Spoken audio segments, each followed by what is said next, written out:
네, 여러분 반갑습니다. 예, 우리 수요 성경 공부 우리 14번째 시간입니다. 우리 찬양 하나 하고 우리 시작하겠습니다. 우리 나의 맘 받으소서 오셔서 주님의 처소 삼으소서. 받으소서 오셔서 주님의 처소 삼으소서. 나의 전부이신 주여 내 맘을 받아주소서. 나의 맘 받으소서.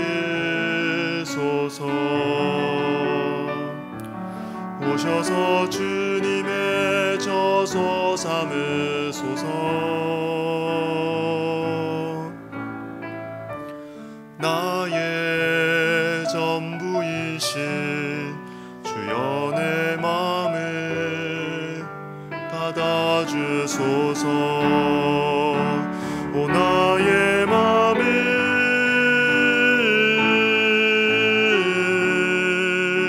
주님께 열었으니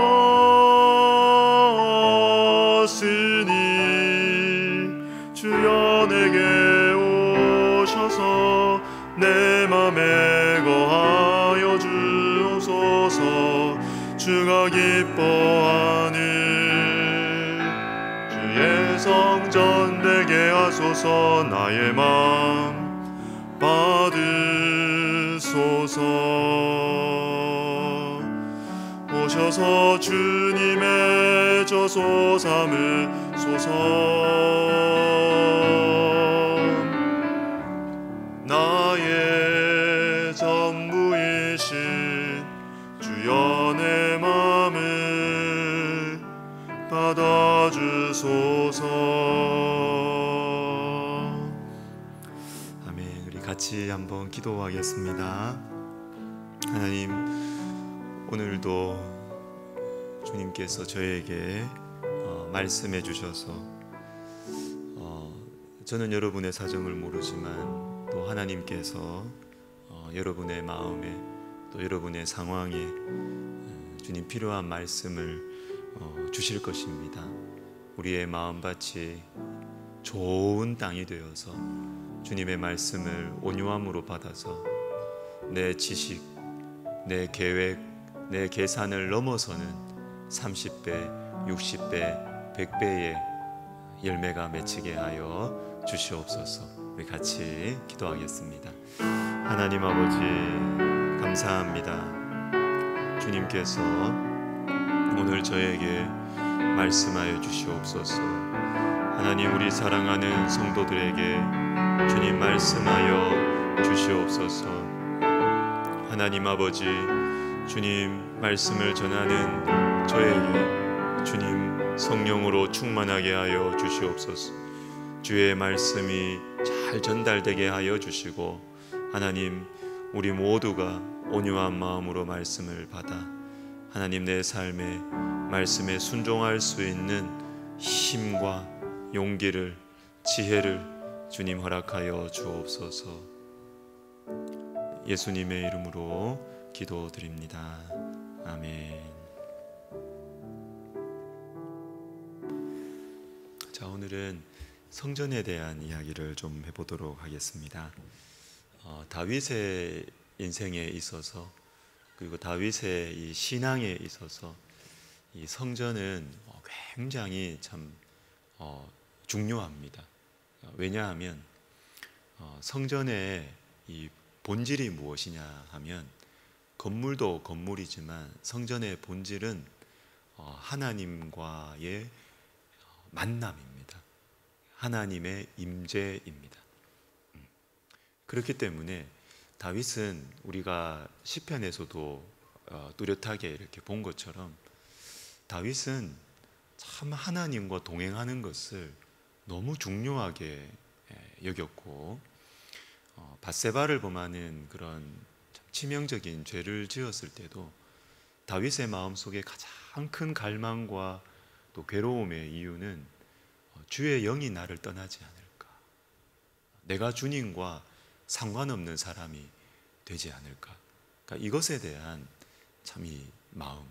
근데 이것은 다윗에게만 주어진 것이 아니라 정말 요한복음 3장에 나오는 것처럼 물과 성령으로 거듭난 그리스도인이라면 주님과 함께하고 있지 않은 종교 생활을 하고 있을 때는 우리의 영혼이 견딜 수가 없어요. 우리 영혼이 견딜 수가 없어요. 내가 정말 주님 없이 신앙생활하는 것이 아닐까. 이 마음이 제일 괴로운 마음입니다. 그래서 저 같은 목회자가 이제 성도들에게 말씀을 전하고 또 이렇게 신앙생활에 가이드를 할 때 두 가지 방향이 있습니다. 하나는 위로합니다. 위로합니다. 여러분 하실 수 있습니다. 여러분 지금 참 잘하고 계십니다. 수고하고 계십니다. 하나님 여러분을 사랑하십니다. 이렇게 하나님의 사랑으로 위로하는 이 방향이 있고요. 또 하나는 무엇이냐면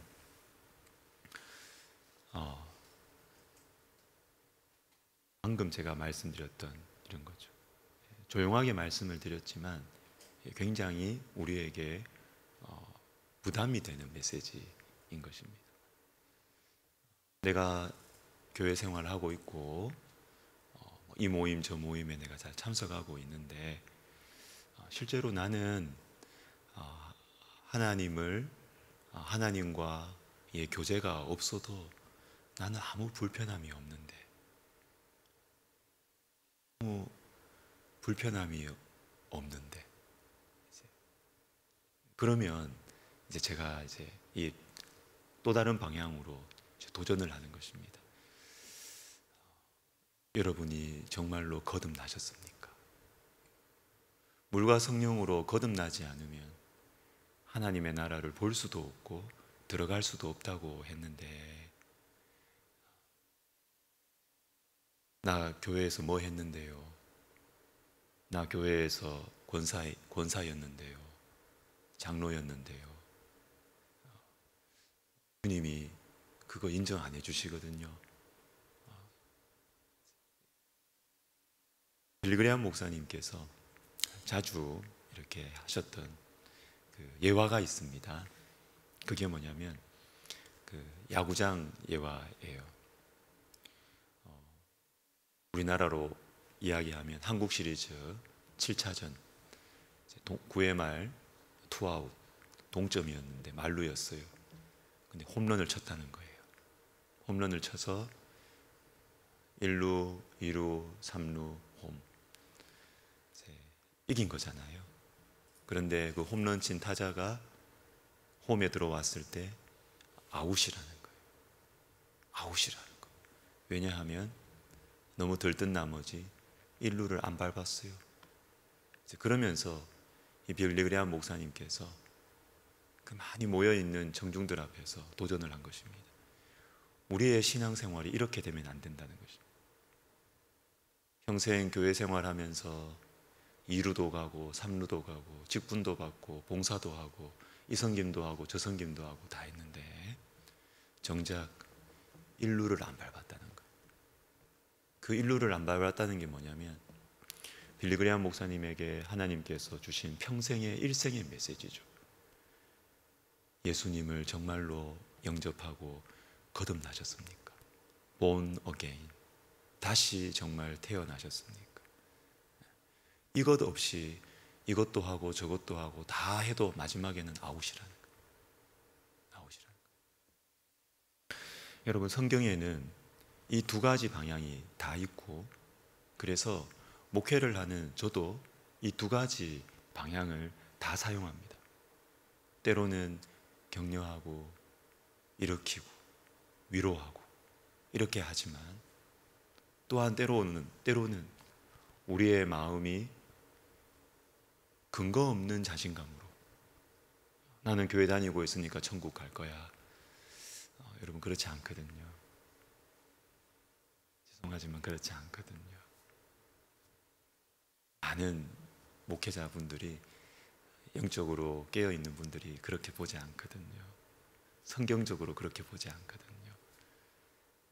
때로는 이렇게 우리로 하여금 거룩한 두려움을 가지게 하고 하나님의 뜻대로 하는 근심, 고린도전서에 나오지요. 하나님의 뜻대로 하는 근심을 하게 함으로 말미암아 내 중심을 다시 바라보고 내가 정말 하나님 앞에서 제대로 된 관계가 형성되어 있느냐를 돌아보게 하는 것. 암 환자가 있는데 암 환자에게 계속해서 복수는 차고 배는 불러오는데 마음 다칠까봐 괜찮다, 아무 문제 없다, 수술 안 해도 된다, 치료 안 해도 된다, 이렇게 말하는 것이 때로는 필요하겠지만 그것이 정말 그 영혼을 위하는 것일까? 당신은 지금 죽어가고 있다고 말을 해줘야 될 때가 있다는 것이죠. 당신은 이대로 가면 당신은 죽는다고. 누군가는 말을 해줘야 경각심을 가지고 치료를 받는 것이죠.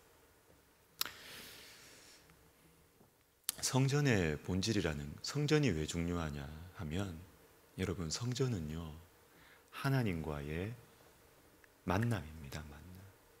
이 성전이라는 하나의 주제를 가지고 창세기부터 요한계시록까지 전체를 관통할 수 있습니다. 그 중요한 포인트만 이야기해도 여러분, 에덴 동산이 성전의 원형이에요. 원형. 하나님과 아담과 하와가 거닐었습니다. 하나님의 음성을 들었습니다. 아담아, 네가 어디 있느냐? 하나님의 음성을 듣고 친밀하게 에덴 동산. 그 다음에 여러분, 출애굽기에 가면 성막이 나오죠. 성막이 나옵니다. 성막은 하나님과 우리 사이의 신혼방입니다. 신혼방. 왜 그렇게 보느냐? 다양하게 보는 관점이 있지만 제가 제일 선호하는 신학적 해석은 이것입니다. 출애굽기 19장에서 출애굽기 19장에서부터 24장까지 시내산 언약을 맺습니다. 시내산 언약. 이것은 공적이고 법적이고 쌍방의 계약입니다. 여러분, 법적이고 공적이고 쌍방의 계약, 우리 인생사에서 이걸 제일 잘 보여주는 의식이 뭐예요? 결혼이에요. 결혼식. 결혼식은 우리가 뮤직비디오나 영화를 많이 보신 분들은 오토바이 타고 야타 이래가지고 바닷가에 있는 아무도 없는 작은 교회에서 둘이 뭐 사랑한다고 결혼하고, 그게 결혼식이 아닙니다. 결혼식은 증인이 있어야 돼요. 공적인, 둘이서 좋아해서 하는 거는 연애지 결혼이 아니에요. 결혼은 공적인 맹세고 법적인 효력이 있는 맹세예요. 그래서 심각해야 되고 진지해야 되고 경건해야 합니다. 시내산 언약은 하나님과 하나님 백성 사이에 공적이고 법적이고 쌍방의 계약입니다. 결혼식입니다. 근데 이 결혼식과 결혼하고 나서 너희가 신랑은 이렇게 살아야 됩니다, 신부는 신랑에게 이렇게 해야 됩니다, 쫙 설명을 하는 것이 바로 십계명을 중심으로 한 613개의 율법이에요.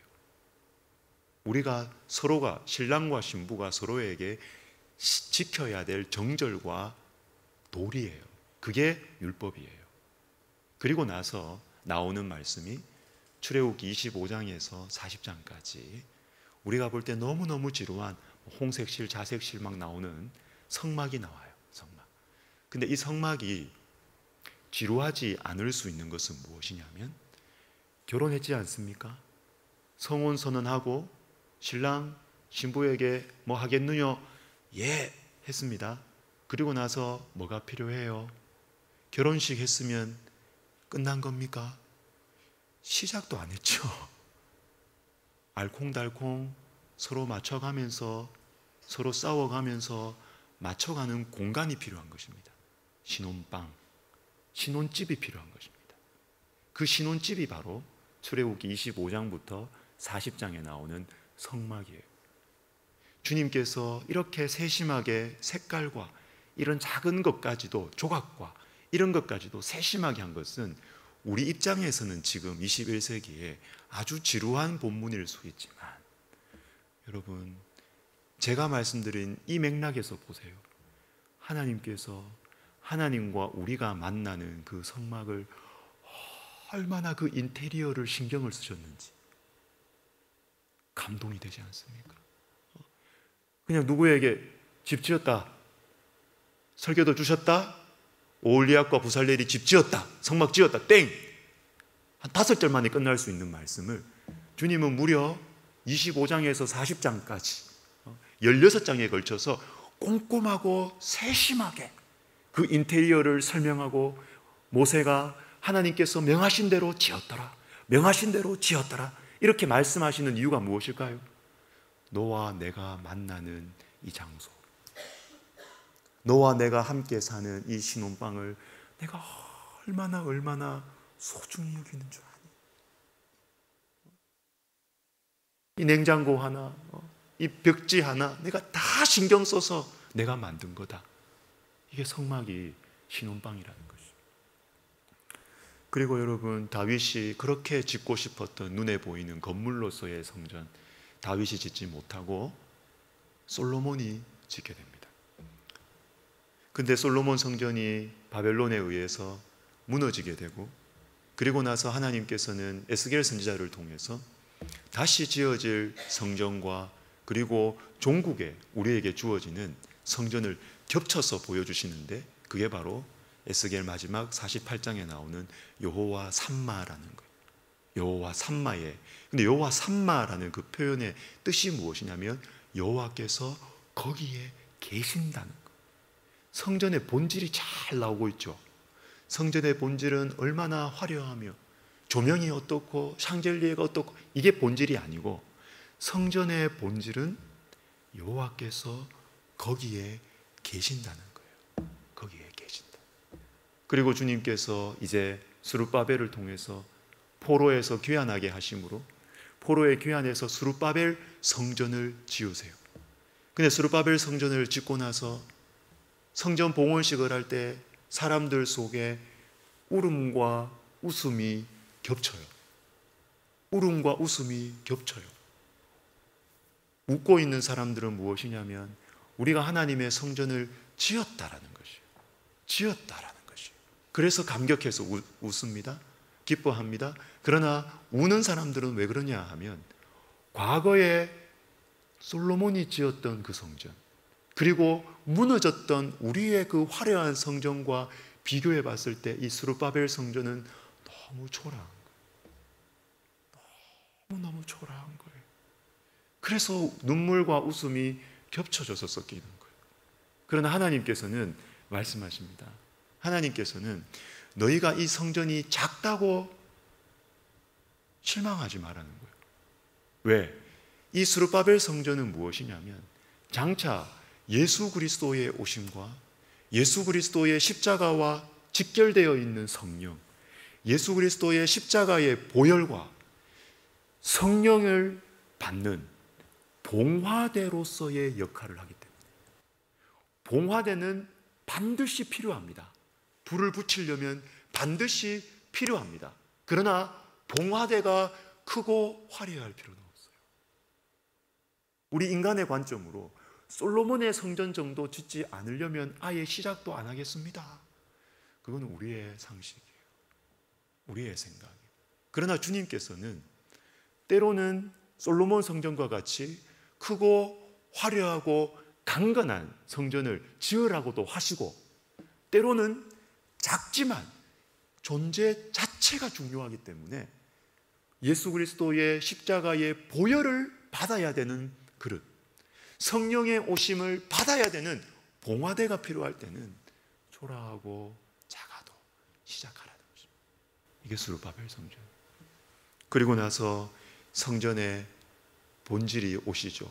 은혜와 진리가 충만한. 요한복음 1장 14절에 예수님께서 우리 가운데 오셔서 우리 가운데 거하심에, 이 거하심에라는 이 표현이 성막을 지을 때 성막, 이 텐트 치고 하나님께서 우리와 함께 하신다라는 그 동사예요. 예수님이 이 땅에 오셨다라는 것은 하나님이 바로 우리와 함께 하신다는 거예요. 함께 하신다. 예수님의 오심과 십자가와 부활, 그리고 성령이 오심으로 말미암아 이 성전의 새로운 국면이 나오게 되는데, 그것은 바로 예수 그리스도의 피로 값주고 세우신 교회죠. 교회. 이 교회 안에 예수님의 십자가의 복음이 있고, 예수님의 부활의 복음이 있고, 그리고 십자가와 부활과 직결되는 성령의 기름 부으심이 교회에 있는 것이에요. 교회에 있는 것이에요. 성전이 이렇게 이어집니다. 그래서 마지막 우리가 이 우주적인 종말과 이 세상의 끝에 이르렀을 때 우리 주님은 새 예루살렘을 준비하셔서 새 하늘과 새 땅으로 저와 여러분들을 인도하실 것입니다. 그 새 하늘과 새 땅은 바로 성전이라고 이야기합니다. 그런데 새 하늘과 새 땅에 딱 들어가 보니까 성전이 있는데, 성전이 건물이 없는 거예요. 건물 없이 우리 주 예수 그리스도, 하나님과 예수 그리스도 그 어린 양이 그 성전임이라. 이 표현이 요한계시록 21장에 나오죠.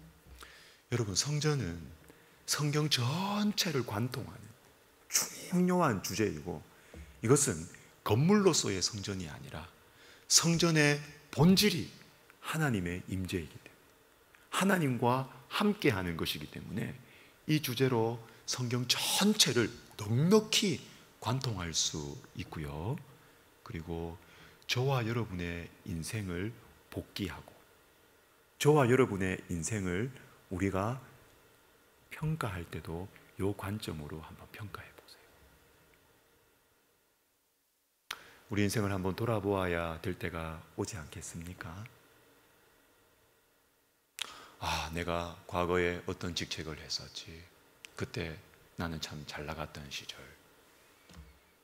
우리 집이 부유했었지. 넓은 아파트에 살았지. 잘 나갔던 시절. 가난하고 진급 안 되고 뒤처졌을 때, 아팠을 때 내 인생에 지우고 싶은 시절. 그건 전혀 성경적인 평가가 아니에요. 그건 성경적인 평가가 아니에요. 성경적인 평가, 하나님의 임재, 이 성전의 본질로서 우리의 인생을 돌아보면서 평가를 한다면 이런 것이죠. 내가 세상에서 잘 나가고 다 인정받고 막 이렇게 했지만 주님과 멀어져서 주님 대신 친구를 주님 삼아 그렇게 살아갔을 때 참 부끄럽구나. 참 부끄럽구나. 우리 집이 넓은 곳에서 살고 그렇게 자녀들 막 그렇게 잘 되고 그렇게 살았지만 주님과 관계없이, 주님의 임재 없이 그렇게 좋은 사람으로 허허허허 하면서 살아갔던 인생. 내 인생의 낙제의 시기였구나. 그러나 내 몸이 아파 병원 신세를 지고 우리 집안의 가세가 기울어 우리 삶에 여러 가지 어려움이 있었지만 우리 가족들 모두가 주님 없이 살아갈 수 없었던 그 시간, 어느 시절보다 주님 앞에 가까이 주의 성전을 사모하며 주의 뜰을 사모하며 내 마음에 시온의 대로가 활짝 열려 있었던 그 인생의 시기들. 사람들은, 친척들은 나를 모욕하고 수치를 주었을지 모르지만 하나님 앞에서 보았을 때 그때가 바로 내 인생의 클라이막스였구나, 하이라이트였구나. 여러분, 이것이 성도가 인생을 바라보는 관점이에요.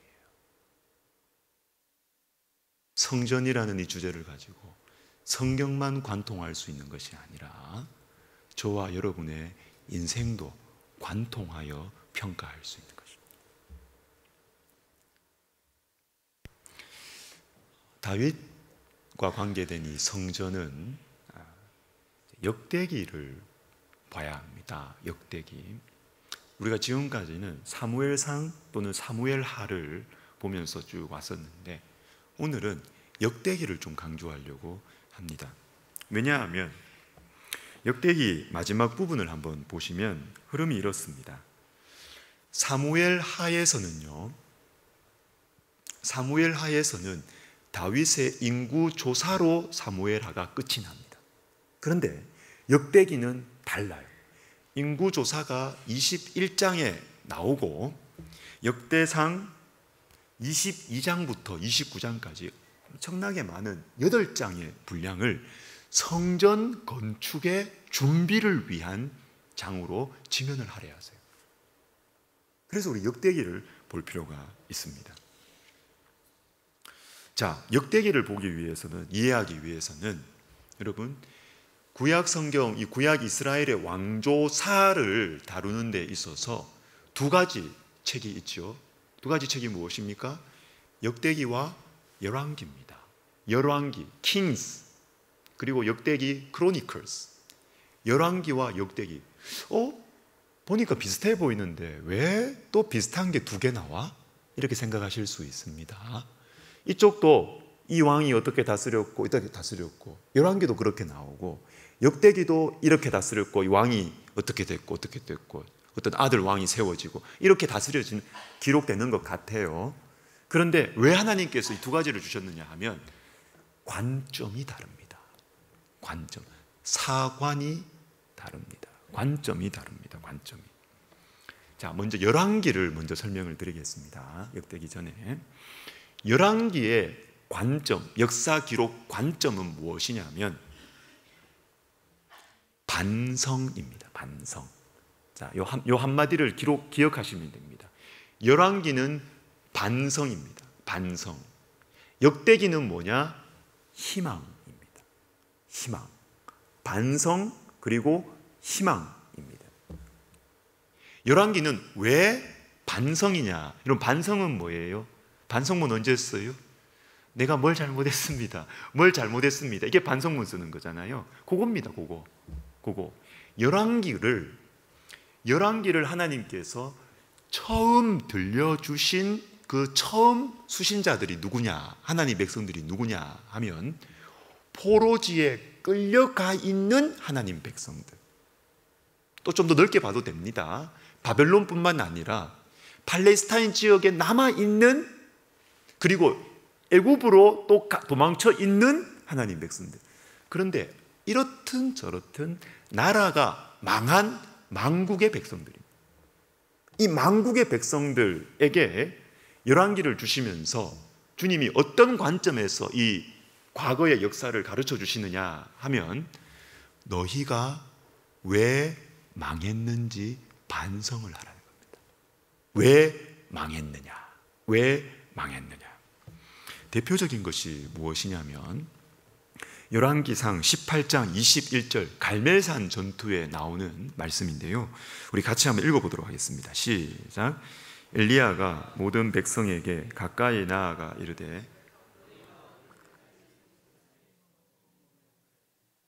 여호와가 만일 하나님이면 그를 따르고 바알이 만일 하나님이면 그를 따를지니라 하니 백성이 말 한마디도 대답하지 아니하는지. 자, 많은 다른 말씀들이 있지만 요게 제가 볼 때는 왜 망했느냐의 핵심 포인트입니다. 둘 사이에서 머뭇하려느냐. 머뭇하려느냐. 이스라엘 백성들이 바벨론에게 망해가는 그때까지도 여러분, 이스라엘 백성들이 예배를 안 드린 것이 아니에요. 예배를 안 드린 것이 아니라고요. 문제는 무엇이냐면 하나님과 바알 사이에서 머뭇하고 있습니다. 이것 때문에 망한 것입니다. 여러분, 하나님께서는 여러분 분명한 세상을 바라보는 하나님의 관점이 있습니다. 성경의 관점이 있습니다. 여러분, 교회 밖에 예수 안 믿는 사람들 이렇게 세상을 보니까 너무너무 문제가 많아 보이시죠? 문제가 많아 보이시죠? 여러분, 너무 이 시대가 진리가 왜곡되고 또 음란한 것처럼 보이지 않습니까? 그죠? 그런데 이해하기 쉽게 극단적인 표현 하나 쓰고 시작하겠습니다. 하나님은 세상이 어그러지고 음란한 것에 대해서는 별로 관심이 없습니다. 늘 그러했기 때문에 관심이 없습니다.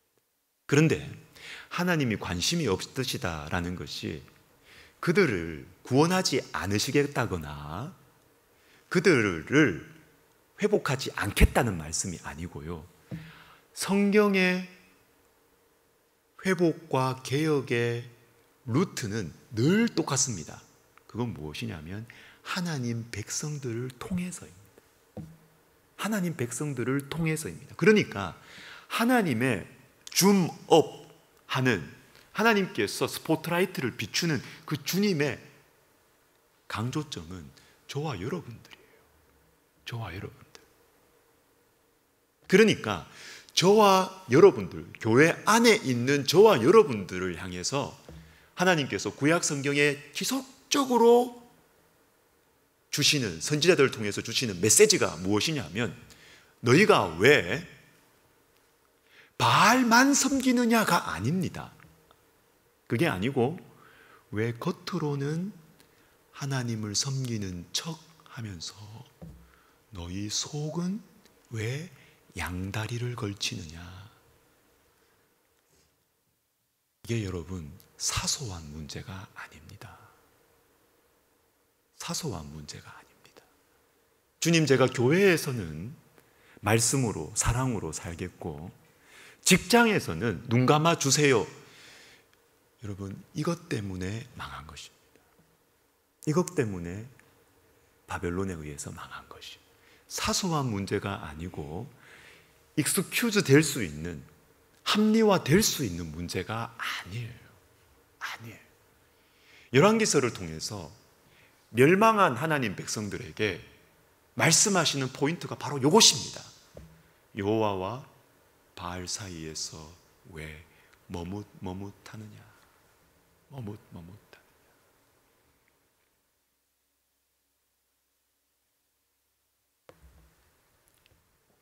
그래서 여러분, 열왕기서를 한번 이 관점을 한번 댁에 가서 한번 보십시오. 보시면 열왕기서를 대충 이렇게 우리가 쭉 읽어버리면요, 왕들 이야기만 나오는 것 같아요. 그런데 제가 하나 증명을 해드리겠습니다. 열왕기 상하 전체가 47장입니다. 47장인데 제일 중간 위치에 핵심부에 제일 많은 지면을 차지하고 있는 사람들이 누굴까요? 누굴까요? 왕이 아닙니다. 엘리야와 엘리사. 열왕기니까 왕의 이름들이 쫙 나와야 되지 않습니까? 그런데 엘리야, 엘리사, 이 선지자들의 대표인 엘리야, 엘리사에 대한 이 지면의 할애가 47장 중에서 20장이나 돼요. 이건 너무 편파적인 지면 할애입니다. 이렇게 하면 안 돼요. 이렇게 하면 안 돼요. 역사 기록할 때는 아주 공평하게 이렇게 해야 됩니다. 그런데 하나님은 그렇게 하지 않으세요. 이 열왕기를 통해서 하나님께서 분명하게 말씀하고 싶으신 주님의 메시지가 있습니다. 메시지. 그것은 바로 엘리야와 엘리사, 이들을 통해서 전해진 하나님의 메시지를 너희가 순종하지 않았기 때문에 지금 포로지에서 이 말씀을 듣고 있다는 겁니다. 다시는 그렇게 하지 말라는 것이죠. 그런데 여러분, 엘리야와 엘리사가 지면의 3분의 1을 차지하는데, 거의 3분의 1을 넘죠. 3분의 1을 넘게 차지하는데 연대를 봐야 되지 않겠습니까? 연대. 엘리야, 엘리사가 활동한 연대는, 커버하고 있는 기간은 30년에서 많이 잡아야 40년입니다. 활약 기간 말이죠. 활동 기간이. 그런데 열왕기 상하가 커버하고 있는 기간은 약 450년이에요. 그러면 지면의 비율로 보면 엘리야와 엘리사가 활약했던 그 기간은 10분의 1도 안 된다는 것입니다. 그죠? 10분의 1도 안 되는데 지면은 3분의 1 이상을 할애한다. 하나님의 분명한 메시지가 있어요. 나는 강조한다는 것입니다. 강조한다는 것입니다. 자, 그러면 역대기를 가보겠습니다. 자, 역대기를 딱 생각하면 여러분 어떤 단어를 떠올리라고 그러셨죠? 제가 말씀드렸죠? 열왕기는 뭐라고요? 반성. 역대기는 뭐라 그랬습니까? 희망이에요, 희망. 왜 희망이라는 표현이 나오느냐 하면, 역대기를 처음 들려주신 하나님 백성들은 누구냐 하면 만국의 백성이 아닙니다. 넓게 보면 맞지만 역대기라는 하나님의 말씀을 들은 하나님 백성들은 어디에 있는 사람들이냐 하면 포로지에 있는 사람들이 아니에요. 다시 고향으로 돌아온 사람들. 고향으로 돌아. 그 역대기가 열왕기서보다 저작 연대가 훨씬 뒤에요. 훨씬 뒤에요. 돌아온 사람들입니다. 고향에 돌아온 사람들. 여러분, 그러면은 고향에 돌아왔으니까 막 돌아오자마자 막 희망에 차 있겠죠? 아닙니다. 그것이 아닙니다. 좋은 나라에 돌아온 게 아니에요. 돌아오니까 다 이방 민족들이 자기 땅 다 가지고 있고 들짐승들이 노다니고 있다, 이런 표현이 나오잖아요. 막 관리하지 않고 이렇게 하다 보니까 막 들짐승들이 막 살 동네가 아닌 거예요. 가나안 땅, 젖과 꿀이 흐르는 땅이 아닌 거예요. 거기에 돌아왔습니다. 그리고 몇 차례 말씀드렸고, 그리고 지난 우리 수요 예배 때, 지난주 우리 홍지혜 목사님께서 바사왕 고레스를 아주 이렇게 PPT 어떻게 그래 잘 만들어요.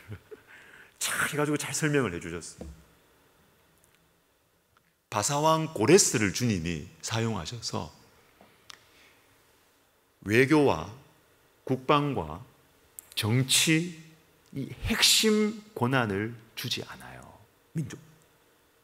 다스리는 다른 민족들에게 주지 않고 문화를 자유를 허락하는 거예요. 문화 속에 종교가 있죠.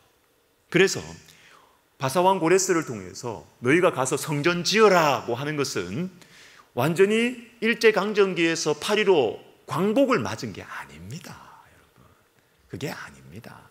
스룹바벨을 보고 총독이라 하지요. 느헤미야 보고 총독이라 하지 왕이라고 하지 않아요.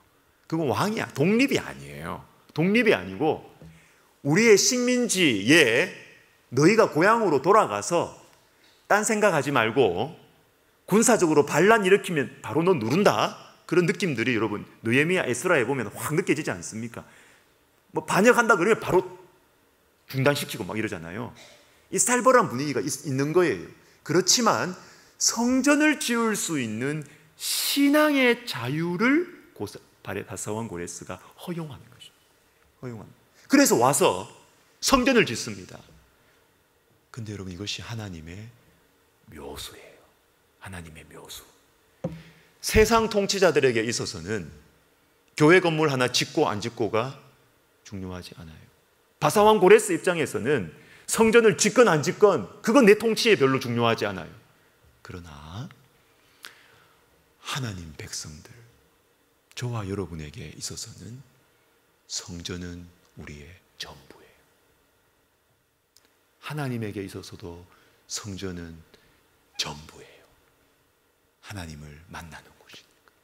그래서 세상 통치자들이 중요하게 생각하지 않고 얼마든지 양보할 수 있는 그 정책의 빈틈을 주님이 활용하셔서 묘수로 하나님 백성의 정체성을 유지시켜 나가고 회복시켜 나가시다. 이게 역대기입니다. 역대기. 그래서 여러분 역대기에 보면 강조되는 것이 있습니다. 고향으로 돌아왔는데 살 동네가 아니에요. 다른 나라 사람들이, 다른 민족들이 다 그냥 이렇게 텃세를 부리고 이렇게 해요. 이때도 우리에게 희망이 있는가? 이렇게 해요. 이게 질문입니다. 역대기의 중요한 핵심 질문이 뭐냐면 아직도 우리에게 희망이 있는가입니다. 하나님께서는 아직도 우리에게 희망을 주시는 분인가? 이게 핵심 질문이에요. 그때 하나님께서 대답으로 주시는 것이 역대기예요. 그래서 강조하는 것이 두 개입니다. 역대기에서 강조하는 것이 두 개인데, 첫 번째는 역대기 제일 처음에 나오는 것이 뭐예요, 여러분? 족보예요. 족보. 족보. 왜 족보가 희망일까요? 족보는 내 뿌리지 않습니까? 내가 누군지 말해주는 내 뿌리지 않습니까? 근데 족보가, 역대기의 족보가 어디에서부터 시작하는지를 보셔야 됩니다. 어디에서부터 시작합니까? 아담으로부터 시작합니다. 만약에 역대기의 족보가 우리의 그 위대한 통치자였던 다윗으로부터 시작을 했다면 희망을 줄 수가 없습니다. 왜요?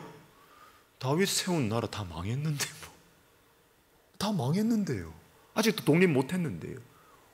아무 희망이 없어요. 비참함을 줄 뿐이지요. 그런데 역대기의 족보는 아담에서부터 시작을 해요. 아담. 무엇을 말하는 걸까요? 우리는 다윗에게 희망을 두는 것이 아니라 아담의 후손이라는 것은 우리의 아버지는 하나님이시라는 거죠. 우리의 뿌리는 하나님이시라는 거죠. 그러니까 희망을 가져도 됩니까? 안 됩니까? 되지요. 하나님의 자녀이기 때문에 희망을 가져도 되는 것입니다. 그래서 이런 차원에서 역대기의 족보가 중요해요. 희망을 주는 족보예요. 그리고 또 역대기에서 강조하는 희망의 근거가 무엇이냐면 성전입니다. 성전입니다. 성전. 왜 그러냐? 아까 말씀드렸던 바로 그것입니다. 바사왕 고레스의 문화정책이지만 하나님 백성의 핵심은 하나님과의 관계이기 때문에, 하나님 백성의 정체성은 바로 성전, 하나님을 만나는 그곳이기 때문에 성전과 족보가 다 강조되면서 역대기는 희망을 주는 것입니다.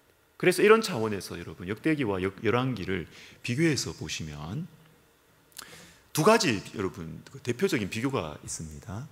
역대기에 보면, 열왕기에 보면요, 왜 망했을까? 반성이라고 그랬잖아요. 열왕기에는 솔로몬의 잘못에 대해서 많이 나옵니다. 이렇게 솔로몬이 하나님으로부터 벗어났기 때문에 너희가 망했다는 거예요. 이걸 이야기하는 것입니다.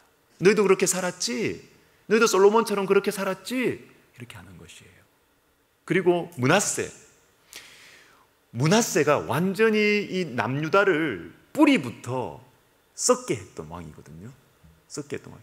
이후에 므낫세 다음 아하스 다음 므낫세 다음 아몬 다음에 요시야가 종교개혁을 일으켜도 하나님은 이스라엘은 회복이 안 돼요. 왜? 여러분, 요시야가 종교개혁을 일으키는데 요시야 시절에 주어졌던 선지서가 뭐냐면 스바냐예요. 스바냐서의 주제는 멸절입니다. 완전한 멸망입니다. 요시야가 그렇게 종교개혁을 하는데 왜 멸망이 됩니까? 왜 망합니까? 왜 하나님 심판하십니까? 스바냐서를 읽어보시면 참 예리한 표현이 하나 나옵니다. 너희 마음에 남아있는 바알, 이런 표현이 나와요. 남아있는 바알, 이럽니다. 거기서 우리가 눈치챌 수 있는 것은 무엇이냐면, 경건한 지도자 요시야가 나타났어요. 나타나서 이전에 자기 아버지, 자기 할아버지가 뿌리까지 그냥 막 다 물들였던 이 하나님 백성을 어떻게 하나님께로 돌아오게 할까 해서 요시야가 막 대대적인 종교개혁을 일으킵니다. 정책적으로, 제도적으로 막 종교개혁을 일으킵니다. 그런데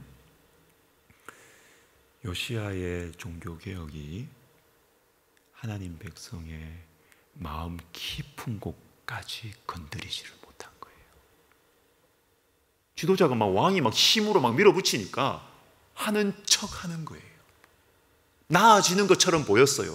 그러나 요시야가 죽고 나서 급속도로 망해갑니다. 정책적으로 요시야 너무너무 훌륭하죠. 그렇지만 그 요시야의 경건했던 열정과 노력마저도 므낫세가 완전히 버려놓은 하나님 백성들의 마음 깊은 곳의 죄의 뿌리까지는 수술할 수가 없었어요. 그래서 스바냐 선지자가 철저한 심판을 받습니다. 이런 므낫세임에도 불구하고 역대기에 보면 므낫세가 회개했다는 말씀이 나와요. 회개했다. 여러분, 이건 역사의 왜곡이 아닙니다. 왜곡이 아닙니다. 관점이 다른 것입니다. 관점이. 역대기는 하나님 백성들에게 희망을 주는 말씀입니다. 그래서 회개한 므낫세의 어쩌면 그 작은 회개의 사건을 하나님께서는 발굴하셔서 말씀해 주시는 거예요. 너희도 아무리 므낫세처럼 너희가 막 나가며 살았다 하더라도 므낫세처럼 회개하면 용서받는다. 회개하면 희망이 있다. 이걸 말씀하시죠. 그래서 관점이 다릅니다. 자, 보십시다. 자, 역대기는 성전을 이렇게 강조하는데요. 그런데 여러분, 역대기에서 말하는 성전은 용도가 있습니다. 강조하고 있는 성전의 목적이 있습니다. 그건 뭐냐면 기도하는 곳이에요. 기도하는 곳으로서의 성전입니다. 그래서 여러분, 역대기에 보면 기도들이 많이 나옵니다. 기도들이 야베스의 기도부터 시작을 해가지고 다윗의 기도, 그리고 솔로몬이 성전을 봉헌하고 나서 하는 기도, 여호사밧의 기도, 히스기야의 기도, 다 이렇게 기도가 많이 나와요. 기도가. 근데 이것이 성전과 연결되어 있습니다. 성전이 어떤 곳이냐? 성전은 기도하는 곳이다. 성전은 기도하는 곳이다. 기도할 때 희망이 생긴다는 것이죠. 기도할 때 희망이 생긴다. 자, 솔로몬의 성전을 짓기 위해서 다윗이 성전 준비를 합니다. 그런데 이 다윗이 성전을 짓는 그 장소를 한번 주목해 볼 필요가 있습니다. 역대하 3장에 먼저 나오는데 다윗이 성전 부지를 어디에 결정하느냐 하면 모리아산에 결정을 합니다. 모리아산. 역대상 21장에도 나오지요. 모리아산. 근데 여러분, 모리아산 이렇게 하면 딱 떠오르는 게 있지 않습니까? 뭐가 떠오릅니까? 창세기 22장. 이삭을 하나님께 바치려고 했던 고산이 모리아산. 그러니까 여러분, 이거는 사실 이 모리아산, 어떤 분은 이 모리아산 여기 위치가 예수님께서 십자가에 달리신 그 골고다 언덕과 비슷하다라고까지 해석하는 분도 있습니다. 근데 전 자신이 없고요. 근데 그렇게 봐도 무관하다, 의미상으로 하는 것은 무엇이냐면 모리아산, 창세기 22장의 이 이삭을 바치는 이 사건은 구약에서 예수 그리스도의 십자가 사건을 가장 분명하게 예표하는 말씀들 중에 하나이기 때문에. 여러분, 성전은 어떤 곳입니까? 성전은 예수 그리스도의 십자가와 직결되어 있습니다. 십자가와 직결되어 있다라는 것입니다. 자, 이제 성전의 본질로 가는데 이미 설명을 많이 했습니다. 하나님의 임재입니다. 하나님의 임재. 그런데 이 하나님의 임재를 여러분 잘못 치우치게 우리가 추구하실 수가 있습니다. 그건 뭐냐면 우리가 하나님의 임재하면 바로 성령이 연결이 됩니다. 그런데 성령, 하나님의 임재, 하나님의 음성, 이런 체험적인 신앙 중요합니다. 필요합니다. 그런데 가만히 보면 우리가 주의해야 될 것이 하나님의 임재와 성령의 역사를 강조하면서 예수 그리스도의 대속의 죽음, 우리의 죄를 구원해 주신 예수님의 십자가와 부활에 대한 이것을 약화시키면서 자꾸 하나님의 체험, 임재 이쪽만 강조하기가 쉽습니다. 성경적이지 않습니다. 치우쳐 있습니다. 우리는 균형을 잡으셔야 됩니다. 성경은요, 십자가와 성령이 연결되어 있습니다. 연결되어 있습니다. 예수 그리스도의 십자가로 말미암아, 예수 그리스도의 십자가로 말미암아, 밑에 여러분 히브리서 4장을 보십시오. 우리가 은혜의 보좌 앞으로 담대히 나아갈 것이다. 여러분, 이 은혜의 보좌는요, 성막, 성소, 성전의 가장 코어, 가장 깊숙한 곳, 지성소를 말하는 것입니다. 지성소. 대제사장이 구약시대 때 대제사장이 1년에 한 번만, 7월 달에 1년에 한 번만 모든 백성의 죄를 짊어지고, 속죄일에 1년에 한 번만 들어가서 하나님을 대표해서 떨리는 마음으로 만나는, 들어가서 죽을 수도 있어요. 그래서 대제사장이 들어갈 때 발목에 방울을 달고 들어가요. 죽으면 그 끈을 가지고 시체를 끄집어내요. 못 들어가요. 대제사장 외에는 못 들어가요. 죽으면 밧줄로 끄집어내야 돼요, 시체를. 하나님의 영광과 만나는 은혜의 보좌 앞으로. 그런데 이 지성소 앞으로 우리가 담대히 나아갈 수 있습니다. 하나님을 만나는 그 클라이막스로 우리가 나갈 수 있다는 것입니다. 우리가. 왜요? 왜요? 앞에 말씀이 나오죠.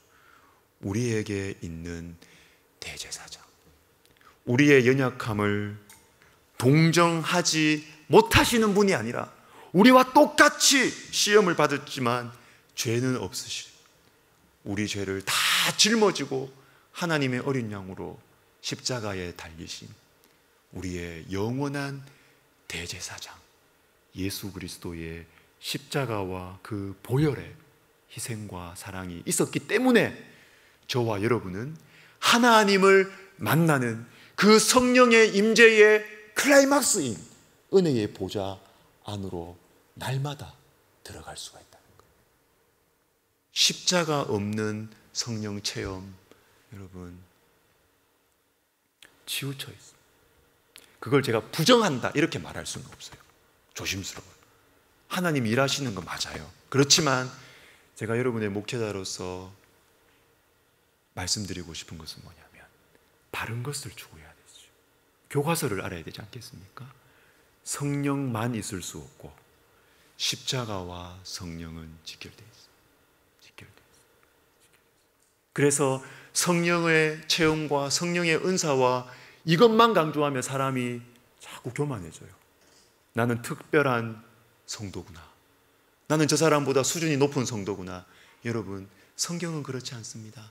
예수 그리스도의 십자가는 우리의 죄와 우리의 절망스러운 상태를 고발하고 있습니다.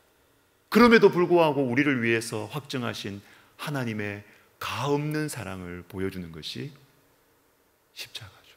그래서 십자가와 함께 성령의 임재를 강조해야 우리가 높아지지 않고 겸손한 가운데 하나님의 임재를 추구할 수 있는 것입니다. 자, 넘어가겠습니다. 다 읽어보시면 되겠고. 자, 이 다윗에게 있어서 이 성전은 우리가 이 다윗 언약할 때 이미 봤던 것입니다. 하나님을 향한 다윗의 사랑의 고백이에요. 자신이 짓는 그 화려한 왕궁을 다 짓고 나서 내 마음이 너무 불편해요. 나는 이렇게 백향목궁에 거하는데 우리 하나님은 저기 저렇게 초라한 성막 텐트 안에 계시는구나. 이럴 때 이 다윗의 사랑 고백을 들으시고 우리 주님이 너무너무 기쁘셔서 사무엘하 7장에 다윗 언약을 쫙 이야기해 주죠. 다윗 언약의 핵심이 뭐라 그랬습니까? 두 단어, 함께 그리고 영원히. 우리와 함께 하시는데 영원히 함께 하시겠다. 영원히. 하나님의 수다라 그랬죠. 너무 기분 좋으셔가지고 하나님의 수다 이렇게 나오는 것입니다. 자, 그런데 여러분, 마지막으로 제가 하나 강조하고 이제 마치도록 하겠습니다. 다윗이 성전 건축을 준비하는 모습을 보면 참 이렇게 마음이 은혜가 돼요. 은혜가. 내가 짓지 못하더라도 다윗이 아들이 지을 것을 위해서 정말 자기가 영광을 못 봅니다. 그럼에도 불구하고 얼마나 열심히 준비하는지 모릅니다. 다윗이 진심인 거예요. 그 중에 제가 한 가지만 말씀을 드릴게요. 역대상 29장 3절에 보면 성전을 위하여 막 이렇게 준비합니다. 은과 금과 막 이런 것들을 막 준비합니다. 그런데 29장 3절에 보면 내가 사유한 금은으로 하나님의 성전을 위하여 드렸다. 사유한 금은으로.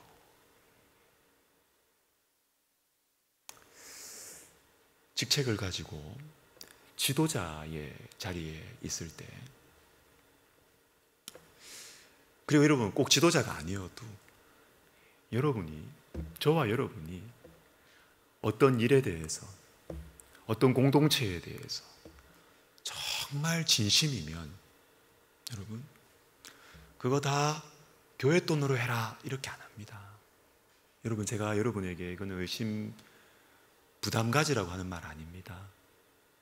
아니고, 그런 거 아니고, 우리 교회 재정 괜찮아요. 염려하지 마세요.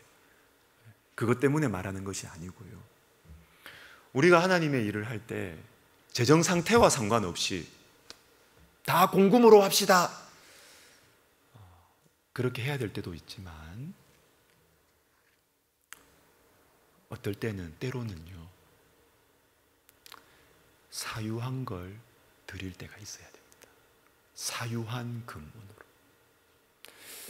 저는 참, 제가 목회자여서 그런지 다윗의 이 장면이 참 저에게는 다가왔어요. 다윗은 얼마든지 왕이고요, 제도적으로, 정책적으로, 국고로 성전 다 할 수 있어요. 그리고 자기 재산은 따로 이렇게 하나도 안 건드리고 그렇게 할 수 있어요. 그런데 다윗은 사유한 금은으로 하나님의 성전을 위해서 드렸어요. 정말 다윗이 성전을 사모한 거예요. 여러분, 이렇게 하나님 섬기십시오. 정말 섬기십시오. 교회에 제가 헌금 강요하는 거 아닙니다. 돈 내라고 하는 거 아닙니다. 그런 차원이 아닙니다. 우리가 하나님을 정말로 사랑하고 그렇게 할 때는 내 사유한 것을 자연스럽게 내게 됩니다. 여러분, 제가 말을 다 못해서 그렇지 우리 교회는 그런 분들이 많아요. 제가 말을 다 못합니다. 우리 교회에 그런 분들 많아요. 우리 다음 세대를 위해서 정말 참 보이지 않게 제가 뒤로 듣고 제가 담임 목사로서 너무 미안할 때가 있어요. 그렇게까지 안 하셔도 되는데 왜 내한테 말을 하시지? 제가 그런 마음이 들 정도로 본인들이 속한 공동체를 너무 사랑하셔서 스스로 헌신하는 거예요. 자원하는 거죠. 여러분, 제 마음에 부끄러울 때도 있고 미안한 마음이 들 때도 있지만 제 마음의 또 큰 부분은 뭐냐면, 제가 그분들을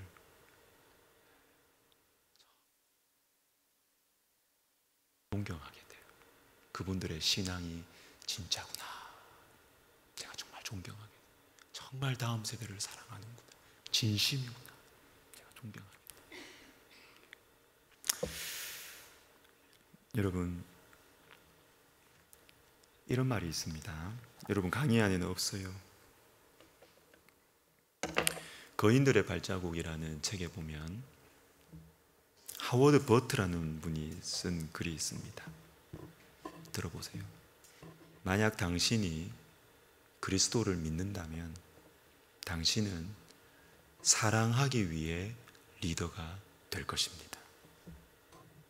그러나 당신이 그리스도 안에 있지 않다면 당신은 리더가 되는 것을 사랑하는 것입니다.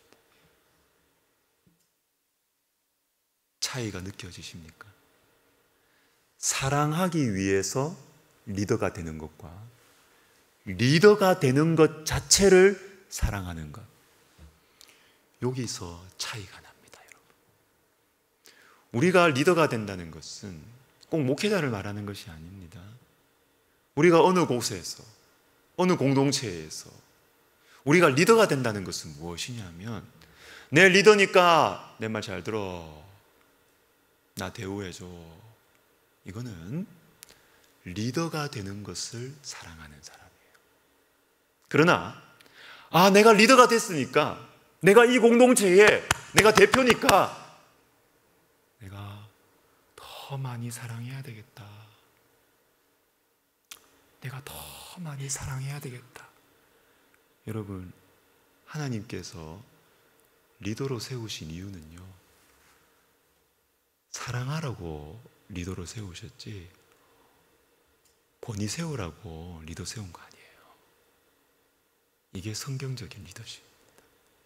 그래서 교회다움이라는 어떤 책에 보니까 여기에 이런 말이 있습니다. 이제 목회자에게 하는 말인데요, 목회자는 하나님의 양떼를 치는 목자인데 양떼와 분리되어서 뭔가 특별한 위치와 특별한 특권을 가지고 있는 사람이 아니고, 양떼를 이끄는 건 맞지만 양무리들의 맨 앞에서 예수님을 맨 앞에서 따라가는 사람이 목회자. 여기에서 다 따라와 내 말 들어, 이게 아니고, 성경적인 목회자는 뭐냐면, 내가 목회자다, 내가 리더다, 내가 어떤 단체, 어떤 공동체에 내가 지금 리더다, 인도자다, 그러면 그 사람은 내가 비전을 제시할 테니 당신들은 나를 따르시오, 이게 아니고, 그건 세상적인 리더십입니다. 그게 아니고 다윗처럼 내가 리더가 됐으면 우리 공동체에 있는 멤버들보다 내가 더 주님을 사랑하는 거예요. 맨 앞에서 주님을 따라가는 거예요. 맨 먼저 주님께 헌신하는 거예요. 그게 성경의 리더십이에요. 그래서 여러분, 다윗이 성전 중요하다, 성전 너희 잘 지어라, 다 이렇게 이야기하고 나서 하는 게 뭡니까? 자기가 먼저 헌신하잖아요. 사유한 금은을 다윗이 먼저 드립니다. 근데 뒤에 말씀을 읽어보시면 이것이 전염이 돼요. 귀족들이 다윗을 따라서 또 헌신합니다. 그리고 나서 그 다음에 마지막에는 백성들이 따라서 헌신하게 되는 거예요. 이게 하나님 나라 공동체예요. 왕관의 무게를 견뎌야 된다, 이런 말을 많이 합니다. 여러분, 왕관의 리더로서 가정에도 마찬가지죠. 교회도 마찬가지입니다. 리더로, 지도자로서의 견뎌야 되는 왕관의 무게는 여러분, 결정권에 대한 무게만이 아닙니다. 내가 리더에 있기 때문에, 리더에 있으면 욕 많이 먹거든요. 욕 많이 먹습니다, 여러분. 저 욕 많이 먹습니다. 여러분 모르시죠? 저 욕 많이 먹습니다. 제가 압니다. 제가 욕 많이 먹습니다. 그런데 마음이 힘들어요. 마음이 아파요. 잠이 안 올 때가 있어요. 그렇지만 이 무게를 견뎌야 돼요. 이 무게를 욕먹는 걸 견뎌야 돼요. 견뎌야 돼요. 그런데 리더가 견뎌야 되는 왕관의 무게는 욕만이 아니에요. 사랑의 무게를 견뎌야 돼요. 사랑해야 돼요. 명령하고 지시하는 게 리더의 핵심이 아니에요. 제일 앞에서 사랑해야 돼요. 제일 앞에서 희생해야 돼요. 그래서 리더는 멀리서 보면 화려해 보이지만 리더는 고난이 따라와요. 사랑하는 게 쉽지 않아요, 여러분.